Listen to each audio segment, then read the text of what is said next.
नमस्कार जातकों। देखिए, हम लोग आज चर्चा करते हैं कि वृश्चिक लग्न यानी स्कॉर्पियो एसेंडेंट के लिए कैसा रहेगा आने वाला 2026 का फरवरी मंथ, सेकेंड मंथ की बात कर रहे हैं। लग्न में 8 वृश्चिक लग्न है, ठीक है। मंगल महाराज मालिक बनते हैं। देखिए, इसको समझ लें आप कि आपके सेविंग के मालिक कौन है, बृहस्पति है। लाभ के मालिक कौन है, बुध है।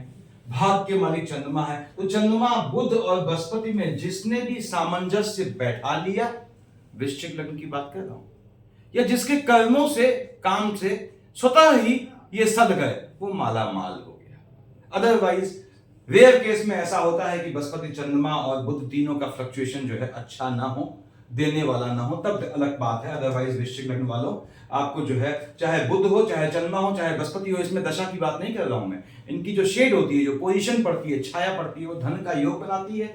क्या है, आने वाले मंथ फेब में शुक्र उदय होंगे। सेकेंड ऑफ फेब को शुक्र को उदय होना है, ठीक है। मांगलिक कार्य स्टार्ट हो जाएंगे। वैसे भी यदि आप विष्णु सहस्त्रनाम पढ़ते हैं, बताया है मैंने वीडियोस में, तो आपको जो है उसके लिए परेशान होने की जरूरत नहीं। चाहे शुक्र अस्त हो, चाहे कोई अस्त हो।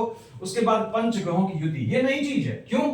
सूर्य, मंगल, बुध, शुक्र बैठे थे आपके थर्ड हाउस में। देखिए, 4 ग्रहों की युति जातकों जब किसी खाने में होती है तो वहां क्या होता है, ग्रहों के बीच डाइपोल बन जाते हैं, इंटरनल पॉलिटिक्स हो जाती है, राजनीति हो जाती है। फिर ग्रह एक दूसरे को सपोर्ट नहीं करते। यानी शुक्र में, बुध में, मंगल में, सूर्य, अगर इनका कॉम्बिनेशन चल रहा है महादशा, अंतर, प्रत्यंतर या सूक्ष्म में, तो ये फ्लक्चुएशन ले आते हैं। टेम्परामेंट का फ्लक्चुएशन जहां भी बैठे हैं वहां बहुत बेहतर रिजल्ट नहीं देते। लेकिन इसके बाद भी 4 ग्रहों की युति, मैंने बताया हुआ है पहले, ग्रहों की युति वाले वीडियो में देखिएगा। अगर थर्ड हाउस में है तो मान सम्मान, धन संपत्ति का योग दे जाती है।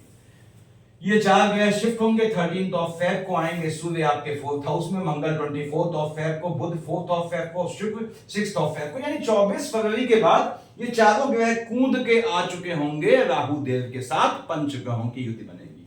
वो क्या फल देगा उस पर बात करेंगे। बुध वक्री मोड में होंगे 27 ऑफ फेब, वो तो एंड ऑफ मंथ है तो उसकी बात करने की आवश्यकता नहीं। बृहस्पति वक्री चल रहे हैं, ये हम जानते हैं कि साहब बृहस्पति महाराज वक्री चल रहे हैं, तो चल रहे हैं। अब यहाँ पे आगे बढ़ते हैं। बृहस्पति बैठा है, कहां बैठे हैं बृहस्पति? आपके बैठा है बृहस्पति अष्टम में। 9th और 12th का मालिक होता है। आपने कहा साहब ये धनु का मालिक है, मीन का मालिक है, यानी सेकंड हाउस का, और जो है वो 5th हाउस का मालिक बनता है। बृहस्पति बैठा है आपके अष्टम में। ये देखिए, बृहस्पति यहां अष्टम में बैठ के पैतृक संपत्ति से लाभ का योग बनाता है। पहली चीज, धन को सेव करने का, first, second, third, fourth, fifth कहां देख रहा है? आपके जो है 12th हाउस में शुक्र की राशि को देख रहा है। तो पहली बात तो ये धन को सेव करने का योग बनाता है सेकंड हाउस में। इसकी निगाह है, सीधी निगाह है, यानी बृहस्पति की दशा है तो धन को सेव करने का योग बनेगा। उसके बाद पैतृक संपत्ति को, संतानों को हस्तांतरित करने का योग बनाएगा, यानी पैतृक संपत्ति का कुछ मामला चल रहा है तो वो भी प्राप्त करने का योग बनाएगा फेब में, आने वाले मंथ में। बृहस्पति बैठा है आपके कहां पे? अष्टम में। मालिक कहां का है आपके? आपने कहा साहब लाइनेज वाले खाने का मालिक है, संतान वाले खाने का मालिक है। यदि डबल मार्केश चल रहा है, कौन होते हैं? 2 और 7 का मालिक शुक्र, 3 और 6 का मालिक बुध, डबल मार्केश है। यानी बृहस्पति में अगर आपका बुध चल रहा है तो यहाँ पे शुक्र, बृहस्पति में शुक्र के साथ बुध चल रहे हैं तो आपको अपने स्वास्थ्य का ध्यान रखने की जरूरत है। हेल्थ इशू लाएगा, इंटरनल लेथार्जिक कंटेंट, बॉडी के अंदर के आलस्य से जनित होने वाली बीमारियां या फ्लक्चुएटिंग इश्यूज आपको दे सकता है यदि बृहस्पति की दशा है।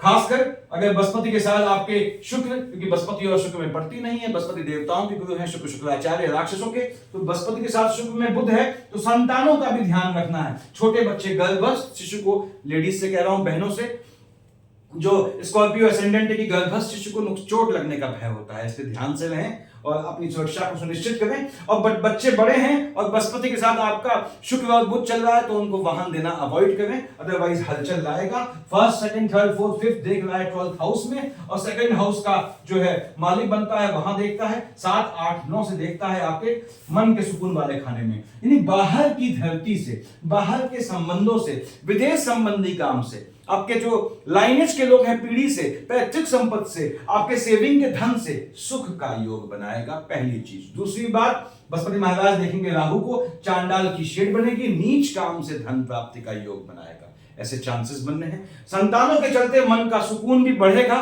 संतानों का भी इंक्रीमेंट इसने देना है, बढ़ोतरी देनी है, अपलिफ्टमेंट दिखाता है। ये राहु देव बैठे हैं आपके 4th हाउस में, केतु बैठा है 7th हाउस में, राहु देव शनि के साथ चल रहे हैं। निश्चित रूप से आपको जो है प्रशासनिक सेवा जैसी नौकरियों पे या गवर्नमेंट जॉब पे या इस तरह की चीजों पे जहां नई नौकरी को ज्वाइन करने का योग बनाएंगे। और यदि आपके राहु में शनि है तो ऐसा योग बनना है कि आपके धन प्राप्ति के सोर्सेस एडिशनली बने, उसके चांसेस बनाएगा।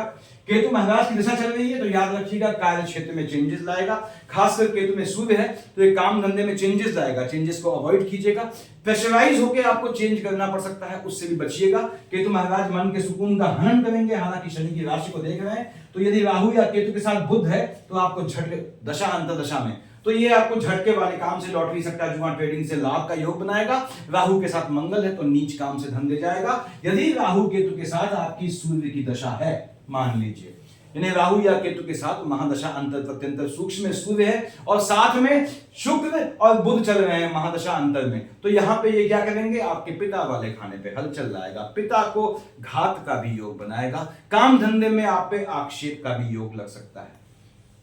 ये राहु केतु की पोजीशन है। राहु देव ने धन देना है, बिल्कुल देना है धन। हालांकि आपके लग्न के लॉर्ड मंगल से बहुत ज्यादा पड़ती नहीं है इनकी। उसके बाद शनि महाराज, शनि बैठे हैं आपके 5th हाउस में, टेक्निकल एजुकेशन का योग बनाएगा आपकी संतानों के लिए और आपके लिए स्वयं ऐसे योग बनने हैं। शनि महाराज 10 और 11 का मालिक, 3rd और 4th हाउस का लॉर्ड है। संतानों को लेकर मन का सुख दिया जाएगा। 1st, 2nd, 3rd स्पाउस को प्रेगनेंसी के मौके देगा, यानी स्पाउस के चलते संतान होने का योग बनाएगा। शनि यहां मेल चाइल्ड को दिखाता है, उसका मजबूत योग बनाएगा। देख रहा है लाभ वाले खाने में बुध की राशि में शनि में बुध है तो आपको जो है आपकी संतानों के चलते भाग्योदय होगा, संतानों को लाभ दे जाएगा, आपके स्पाउस को लाभ दे जाएगा। और शनि महाराज 1st, 2nd, 3rd देख भी रहे 7th हाउस में, शनि में शुक्र का कॉम्बिनेशन है तो आपको पार्टनरशिप का बिजनेस स्टार्ट करने में कोई दिक्कत नहीं होनी चाहिए। देख रहा है बुध की राशि को, यदि शनि में शुक्र चल रहे हैं तो याद रखिएगा आपको शिक्षा के लिए या आपकी संतानों को काम धंधे के लिए विदेश भेजने का योग बनाएंगे। 7, 8, 9, 10 देख रहा है आपके 2nd हाउस में, तो क्या है आपके स्पाउस की साइड से भी धन प्राप्ति का योग बनेगा। साथ ही साथ आपको लाभ मिलेगा। वो लाभ जो है 7, 8, 9, 10 आप धन यानी सेविंग के रूप में संरक्षित करेंगे। शनि में राहु का कॉम्बिनेशन है तो वाहन इत्यादि लेने का, मकान इत्यादि लेने का या भूमि लेने का योग बनाएगा। शनि में शुक्र चल रहे हैं तो लग्जरियस आइटम यानी ज्वेलरीज इत्यादि खरीदने का भी योग शनि महाराज ने बनाना है। शनि चल रहा है आपका, याद रखिएगा टेक्निकल एजुकेशन का योग बनाता है, या तो आपके लिए या आपकी संतानों के लिए। तो यदि आप कोई ऐसा एग्जाम दे रहे हैं आने वाले मंथ फेब में जिसका टेक्निकल एजुकेशन प्राप्त करने से मतलब है तो उसमें सफलता के चांसेस बनते हैं। ये शनि की पोजीशन रहने वाली है जात को। उसके बाद हम आते हैं आपके लग्न के लॉर्ड मंगल महाराज हैं। 1 और 8 का मालिक मंगल होता है, आपके लग्न का लॉर्ड है, 6th हाउस का लॉर्ड है। चोट चपाट से बचिएगा, यानी मंगल में आपका बुध आ गया, मंगल में राहु आ गए, थोड़ा चोट चपाट से बचिएगा। मंगल महाराज बैठे हैं, आपने कहा पंत साहब ये तो मकर का मंगल है, ये तो उच्च का होता है, मैंने प्लस लिख दिया। मंगल महाराज बैठे हैं 24 ऑफ फेब तक आपके 3rd हाउस में, शनि की राशि में बैठ के। उच्च का मंगल टेम्परामेंट में फ्लक्चुएशन लाएगा, उससे बचिएगा। यानी टेम्परामेंट में फ्लक्चुएशन के चलते बीपी शुगर इत्यादि होने का योग बनाएगा। लेकिन ये चीज तभी घातक हो सकती है जब साथ में शुक्र और बुध का डबल मार्केज जो 2 होते हैं उनका कॉम्बिनेशन है, अदरवाइज ये आपको परेशान नहीं करेगा। यहां पे लग्न आपका देखिए टेम्परामेंट पे हलचल देगा। दूसरी बात 1st, 2nd, 3rd, 4th कहां देख रहा है, उच्च का होकर देख रहा है अपनी राशि में। कहां 6th हाउस में, एनिमी पक्ष प्रबल हो जाएगा, लिटिगेशन का योग बनाएगा। लोनिंग के ट्रैप से बचिएगा यदि आपकी मंगल की दशा है। मंगल देख रहा है आपके भाग्य वाले खाने में नीच की राशि पे।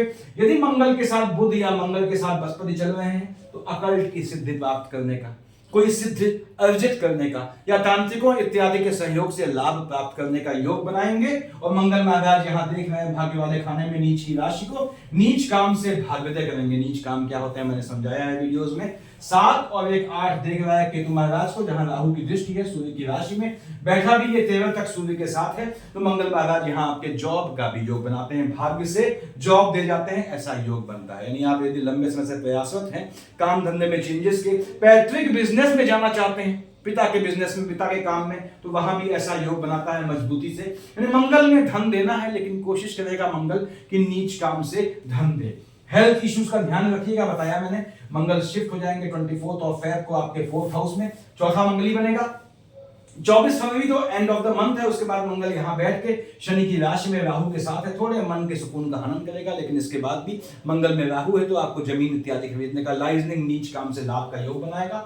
24 ऑफ फेब के बाद 1st, 2nd, 3rd, 4th कहां देख रहा है, शुक्र की राशि में। तो आपका बैठा राहु के साथ शनि की राशि में स्पाउस को लेके मन के सुकून का हनन करेगा। देखिए 7th हाउस स्पाउस वाला खाना है, जहां का मालिक शुक्र आपका डबल मार्केश होता है। तो वृश्चिक लग्न वालों, शादी बहुत ध्यान से करनी है, नहीं तो मैं हमेशा कहता हूं प्रोन टू सेपरेशन, अलग होने के लिए या स्पाउस को घात होने के लिए या स्पाउस के चलते लपेटे में आने के लिए आप बने होते हैं। तो आपको शादी बहुत ध्यान से करनी होती है। उसके बाद यहां पे मंगल महाराज 1st 2nd 3rd 4th 5th 6th 7th मंगल महाराज आपके विवाह का भी योग बनाएंगे। दूसरी बात, देख रहा है कार्य क्षेत्र में सीधे और देखता है लाभ वाले खाने में बुध की राशि को, तो फिर से कहूंगा मंगल काम धंधे में लाभ का योग बनाता है, लेकिन नीच काम से लाभ का योग बनाता है। एंसेस्ट्रल बिजनेस कुछ है तो वहां पे एंट्री मारने का योग बनता है। साथ ही साथ यदि आप सीनियर हैं तो आपकी औलाद को भी, आपके सुपुत्र, आपके लगते जिगर या आपकी औलादों को भी उसी काम में डालने का योग बनाता है जिस काम में आप हैं। ये मंगल की पोजीशन रहने वाली है। उसके बाद 3rd हाउस में 10 लिखा है, आपने का 5 7 10 और 11 का मालिक शनि तो हम देख चुके हैं, ठीक है। उसके बाद हम आते हैं आपके 12th बृहस्पति देख लिया हमने, 2 और 7 का मालिक शुक्र ये बचे हैं अभी आपके डबल मार्केश की शेड में है। मैंने बताया शुक्र महाराज बैठे हैं आपके 3rd हाउस में, डबल मार्केश है, स्पाउस को लेकर टेम्परामेंट में फ्लक्चुएशन लाएगा, फीमेल की साइड से आर्गुमेंट का योग बनाएगा। उसके बाद शुक्र महाराज यहाँ पे बाहर की धरती पे स्पाउस के समेत आपके भ्रमण के भी योग बनाएगा, यानी आने वाले मंथ पे घूमने जाना चाहते हैं तो फैमिली के साथ घूमने का भी योग बनाएगा। शुक्र देख रहा है चंद्रमा की राशि को, चंद्रमा से पट्टी नहीं है इसकी। इसके बाद भी शुक्र महाराज के साथ यदि बुध है और साथ में मंगल है, अपने स्वास्थ्य का ध्यान रखिएगा। शुक्र महाराज के साथ यदि बुध चल रहा है और आपके बृहस्पति का कॉम्बिनेशन है तो हो सकता है आपको पीढ़ी में किसी के पोस्ट डेथ रिचुअल में शामिल होना पड़े। शुक्र यहां बैठ के याद रखिएगा, यदि सूर्य के साथ आता है वैवाहिक जीवन में हलचल लाएगा। मंगल और बुध का कॉम्बिनेशन महादशा अंतरदशा में लिटिगेशन का योग बनाएगा, इसमें आप लपेटे में आएंगे। ऐसे योग बनाने हैं। शुक्र महाराज आएंगे 6th ऑफ फेब को, कहां पे? आपके 4th हाउस में अपने मित्र राहु के साथ, मित्र शनि की राशि में। सामने केतु है, सूर्य की राशि है, उससे फर्क नहीं पड़ता। शुक्र यहां आपको लेडी लक से लाभ दे जाएगा आपके 6th ऑफ फेब के बाद। उसके बाद काम धंधे में किसी फीमेल का सपोर्ट मिलेगा या अपोजिट सेक्स का सपोर्ट मिलेगा, ऐसे योग बनाएगा। शुक्र बहुत ज्यादा एक्टिवेट नहीं होगा, नलीफाई हो जाएगा आपका, क्योंकि क्या होता है कि 2nd ऑफ फेब के पास अब ये आपका उदय होगा तो टाइम लगता है इसको जो है आगे बढ़ने में। तो यहाँ 6th ऑफ फेब को आपको देखिए शुक्र आपके लग्जरियस आइटम खरीदने का योग बनाएगा। अगर बड़ी जमीन, बड़ा फ्लैट लेना चाहते हैं, वाहन लेना चाहते हैं लग्जरियस, या ज्वेलरीज लेना चाहते हैं, तो शुक्र ने शनि या राहु के साथ मिलकर ऐसा योग बनाना है। शुक्र शनि या राहु के साथ मिल गया तो काम धंधे में या फैमिली के साथ आपके जो है विदेश जाने का योग बनाएगा, संतानों के भी विदेश जाने का योग बनाना है। इसने 3 और 6 का मालिक बुध होता है जो डबल मार्केश है, दूसरा आपका क्योंकि अष्टम का लॉर्ड है, 11th हाउस का लॉर्ड है। बुध स्वयं बैठे हैं आपके, देखिए बुध की बात करते हैं, मंगल की बात तो हमने करी, तो निशान लगा दूं यहाँ पे। बुध बैठे हैं आपके 3rd हाउस में, आपके शनि की राशि में, ठीक है। यदि सूर्य बुध का कॉम्बिनेशन चल रहा है 4th ऑफ फेब से पहले, तो सारे कोई भी निर्णय लेंगे वो सही जाएगा, भाग्य से लाभ दे जाएगा। कब? इसको समझ लें, 4th ऑफ फेब से पहले यदि सूर्य और बुध का महादशा अंतरदशा कॉम्बिनेशन है, धन का लाभ दे जाना है। यदि बुध और मंगल का कॉम्बिनेशन है 4th ऑफ फेब से पहले, लिटिगेशन में फंसाना है। यदि बुध और शुक्र का पोजीशन है, कॉम्बिनेशन है आपके, यानी बुध और शुक्र में महादशा अंतरदशा चल रही है, तो ये आपको लक्ष्मी नारायण योग बनाएगा, धन का योग बनाएगा, भाग्य से धन दे जाएगा। भले ही बुध जहां देख रहा है चंद्रमा की राशि को, इससे इसकी पट्टी ना हो। बुध के चलते 4th ऑफ फेब से पहले भाग्य में, भाग्य जनित कामों से, नक्षत्रों के हिसाब से बोल रहा हूं, लॉटरी, सट्टा, जुआ, ट्रेडिंग से या भाग्य के भरोसे होने वाले काम से लाभ दे जाएंगे। बुध शिफ्ट होगा 4th ऑफ फेब को, कहां? राहु देव के साथ शनि की राशि में। काम धंधे में चेंज, घर में, स्थान में परिवर्तन, चेंजेस का योग बनाएगा निश्चित रूप से। बुध में शुक्र आता है तो फिर से बोलता हूं काम धंधे को लेकर विदेश जाने का योग बनाएगा, यानी काम धंधे में या रहने के स्थान में बुध ने चेंजेस दिखाने हैं। 3 और 6 का मालिक है, मैंने पहले बता दिया। बुध में शुक्र है, उसमें मंगल है, अपने स्वास्थ्य का ध्यान रखिएगा। उसमें बृहस्पति है तो लाइनेज में हलचल दिखाएगा। तो बुध महाराज वाहन खरीदने का भी योग बनाएंगे 4th ऑफ फेब के बाद। ये आपके जमीन खरीदने का भी योग बनाएंगे, यानी वाहन जमीन का योग बनता है। यदि आप प्रयासरत हैं काफी समय से तो ये आपका इस तरह का योग बनाएंगे। 5 का मालिक सूर्य होता है, देखिए सूर्य देव बैठे हैं स्वयं आपके जो है 3rd हाउस में, अपने पुत्र शनि की राशि में प्रफुल्लित हो जाता है। क्यों बोला हमने मकर संक्रांति, क्यों बोलते हैं कुंभ संक्रांति है? सूर्य शिफ्ट हुआ 13 फेब को, कहां पे? 11th में। यानी कुंभ राशि पे कुंभ संक्रांति लग जाएगी। मकर संक्रांति का जितना महत्व है उतना ही महत्व कुंभ संक्रांति का भी है, क्योंकि दोनों के मालिक शनि सूर्य के पुत्र हैं, भगवान भास्कर के पुत्र हैं, और बाप जब बेटे की राशि में आएगा तो प्रफुल्लित रहेगा।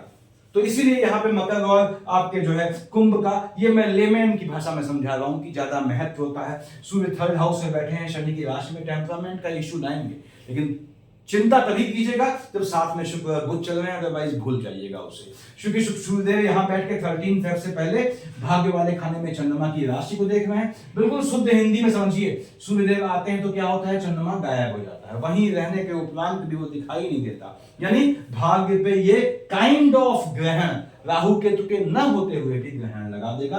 तो भाग्य जनित काम नहीं करना है 13 फेब से पहले। हाँ, सूर्य में बुध है तो कर सकते हैं, देखिए आप, लेकिन सूर्य अकेला है, किसी और ग्रह के साथ है, तो ये सूर्य मंगल के साथ है, टेम्परामेंट में इशू लाएगा। भाग्य जनित कामों में आपको भाग्य के भरोसे नहीं करना है, कर्म प्रधान बन जाना है यदि आपकी सूर्य के साथ चंद्रमा का कॉम्बिनेशन चल रहा है। सूर्य मालिक बनते हैं कर्म क्षेत्र के, तो मैंने बताया भाग्य पे ग्रहण लगाएंगे तो काम धंधे में हलचल आएगी, ऐसा योग बनाएगा। सूर्य शिफ्ट होंगे 13 फेब को आपके 4th हाउस में। जैसे ही 4th हाउस में आए, राहु देव ने लपक लिया, उनको ग्रहण लगा दिया, काम धंधे में ग्रहण। यदि सूर्य में राहु चल रहा है, साथ में शुक्र और बुध हैं, तो आपके पिता वाले खाने में हलचल, पिता या बड़े भाई को घात का भी योग ये बनाते हैं। तो सूर्यदेव की दशा है, सूर्यदेव को आपने जल चढ़ाना शुरू करना है, याद रखिएगा, बताया हुआ है मैंने वीडियोस में, ताकि राहु देव उस पर ग्रहण न लगा पाए। सूर्य को आप जल चढ़ाएंगे तो राहु देव के ग्रहण करने की स्ट्रेंथ मिनिमाइज हो जाती है। सूर्यदेव 13 फेब को यहाँ जॉब लगने का भी योग बनाते हैं। अगर राहु केतु के साथ है तो ये हलचल लाएगा, याद रखिएगा। यानी सूर्य में राहु केतु है तब दिक्कत है, अदरवाइज सूर्य में बुध है तो बुध कब आया, 4th फेब को, सूर्य 13 फेब को आया। 13 फेब के बाद सूर्य बुध का उदाहरित योग मन का सुकून दे जाएगा, काम धंधे में ऊंच, मतलब आपको बढ़ोतरी दे जाएगा, इंक्रीमेंट दे जाएगा, प्रमोशन दे जाएगा, यदि सूर्य के साथ बुध है। कब, इसको समझ लें 13 फेब के बाद। तो सूर्य देव की ये पोजीशन रहने वाली है। चंद्रमा भाग्य वाले खाने का मालिक है, फ्लक्चुएटिंग होता है लेकिन इसके बाद भी अच्छे खाने का मालिक है। तो स्कॉर्पियो एसेंडेंट वृश्चिक लगने वाले जातकों, चंद्रमा की पोजीशन थोड़ी भी आपकी कुंडली में बेहतर हो, बढ़िया मोटा ब्रांडेड मोती पहनिएगा। थका हुआ मोती काम नहीं करता, याद रखिएगा, भाग्य वाले खाने का मालिक है चंद्रमा। अब आपने कहा साहब चंद्रमा 10, 11, 12 को नीच का हो गया, क्योंकि वृश्चिक पे आएगा। 24, 25 को आपका उच्च का हो गया। पहला काम, इन 5 तारीखों को वैवाहिक जीवन में हलचल ले आएगा, उसके बाद नीच काम से लाभ दे जाएगा। अगली चीज 1, 2, 28 को चंद्रमा आपका जो है वो अपनी राशि को देखता है, 15, 16, 17 को भी टेम्परामेंट में फ्लक्चुएशन। यदि बुध चल रहा है तो झटके वाले काम से, लॉटरी सट्टा जुआ ट्रेडिंग से यहाँ लाभ का मजबूत योग बनाएगा। टेम्परामेंट में फ्लक्चुएशन लाएगा, वो अलग बात है। राहु देव के साथ 18, 19 को चंद्रमा पे ग्रहण लग गया। 3, 4 को केतु महाराज ग्रहण लगाएंगे। 18, 19 को 3, 4 को भाग्य पे ग्रहण लग जाएगा, कर्म प्रधान बन जाइएगा। पहली चीज 18, 19, 3, 4 को यदि चंद्रमा में केतु चल रहा है, साथ में शुक्र है, बुध है, फिर से बोलता हूं, पिता वाले खाने में हलचल, माता वाले के स्वास्थ्य में ऊंच नीच और काम धंधे में हलचल का योग बनाएगा। 13, 14 को सेकंड हाउस में पैतृक संपत्ति प्राप्त करने का योग। 26, 27 को, 26, 27, 13, 14 अकल्ट की सिद्धि के लिए बहुत मजबूत समय है। 26, 27, 13, 14 को याद रखिएगा। सेविंग मनी को बिल्कुल नहीं छोड़ना है, बिल्कुल छूना नहीं है, चाहे कितनी भी इमरजेंसी पड़ जाए। 22, 23 को आपके जो है, और 8, 9 को ये आपके खर्च का योग बनाएगा। यदि मंगल में बुध का कॉम्बिनेशन है, मंगल की दृष्टि यहाँ पे आपके, मंगल मालिक भी है, मंगल में बुध का कॉम्बिनेशन है, मेडिकल लाइन में एक्सपेंसेस बढ़ाएगा। और 8, 9, 22, 23 को यदि शुक्र की शेड पड़ती है तो भ्रमण इत्यादि में, घूमने इत्यादि में पैसे खर्च करवाएगा। वो ठीक बात है, इंजॉयमेंट में पैसे खर्च हो, अच्छी बात है, बजाय इसके कि मेडिकल लाइन में खर्च हो। तो 22, 23 को, 8, 9 को याद रखना है आपने। 24, 25 को भी, 10, 11, 12 को भी, कि पार्टनरशिप का बिजनेस न तो शुरू करना है, और यदि पार्टनरशिप का काम करते हैं तो वहां पे आपको अपना अपर हैंड रखना है। 20, 21 को शनि को देखेगा, 5, 6, 7 को भी शनि को देखेगा, लाभ वाले खाने को फ्लक्चुएटिंग, लॉटरी सट्टा जुआ ट्रेडिंग से लाभ दे जाएगा। संतानों को पथभ्रमित करेगा। 20, 21, 5, 6, 7 को आपकी शिक्षा में या संतानों की शिक्षा में गैप लाने का या हलचल लाने का योग बनाएगा। अब वृश्चिक लग्न वालों, मंगल महाराज जो है टेस्टिंग मोड पे डालते हैं आपको, इसको समझे आप। अब टेस्टिंग मोड का मतलब धन से नहीं है, क्योंकि आपको मैंने बताया कि भाग्य वाले खाने का मालिक चंद्रमा है और लाभ वाले खाने का मालिक बुध है, सेविंग का मालिक बृहस्पति है। ये 3 ग्रह सेट होते हैं आपकी कुंडली में, दे जाते हैं, मजबूती से दे जाते हैं धन का योग आपको। अब यहाँ पे लग्न के लॉर्ड मंगल महाराज हैं आपके, जो आपके 6th हाउस के भी लॉर्ड हैं। हेल्थ इशू, चोट चपाट से बचा कीजिए। जब आपके बाएं साइड में चोट का योग बनता है, मंगल बुध की या मंगल शनि की शेड आती है, मंगल महाराज सपोर्ट करते हैं, लेकिन टेस्टिंग मोड में डालता है। किस चीज में? अब मंगल के अधिष्ठाता कौन है? हनुमान जी। तो हनुमान जी जो है वो हम जानते हैं कि शाश्वत, उनको जो है वो नारी से कोई मतलब नहीं, स्त्री से कोई मतलब नहीं है, रिलेशंस के संबंध में बोल रहा हूं। तो इसीलिए ये आपके 7th हाउस वैवाहिक जीवन में टेस्टिंग करते हैं। तो वृश्चिक लग्न वालों, आपको वैवाहिक जीवन को लेके, स्पाउस को लेके या इश्क मोहब्बत को लेके बहुत कॉन्शियस होना पड़ता है। शादी करते हैं जब भी, याद रखिएगा हमेशा चंद्रमा और केतु का ध्यान रखें। चंद्रमा जहां बैठा है आपका, केतु जहां बैठा है, उसकी पोजीशन देख लें। चंद्रमा केतु को शांत करें। चंद्रमा केतु की अंतर प्रत्यंतर दशा या शेड में आप शादी करते हैं या संतान पैदा करते हैं, बेसिकली शादी करते हैं, तो आपको जो है कुंडली दिखाने जाना पड़ता है, क्योंकि वैवाहिक जीवन में हलचल आ जाती है या उसका नाश पड़ जाता है। तो ये ग्रहों की पोजीशन रहने वाली है। मंगल को पूजा करें, मैंने बताया हुआ है जातकों, यदि कुंवारे हैं, मेल हैं, तो आपको बजरंग बाण पढ़ना है। कुंवारी बहन है, बच्चियां हैं, तो उनको जो है हनुमान चालीसा पढ़नी है। 5+2 7 डेज पीरियड्स के। मंदिर में नहीं बैठेंगी, किताब नहीं छुएंगी, याद होती तो वैसे ही बोल देंगी या मोबाइल पर सुन लेंगी। और यदि आप विवाहित हैं, वृश्चिक लग्न वालों, तो आपने वैवाहिक जीवन की बेहतरी के लिए सुंदरकांड पढ़ना ही पढ़ना है, इसको आप समझ लें। सुंदरकांड और विष्णु सहस्त्र नाम 2 ऐसी पूजाएं हैं जो आपके 7th हाउस का सेफ होना, सुरक्षित होना, संरक्षित होना सुनिश्चित करते हैं। तो सफिशिएंट है इतना, देखिए। Thank you.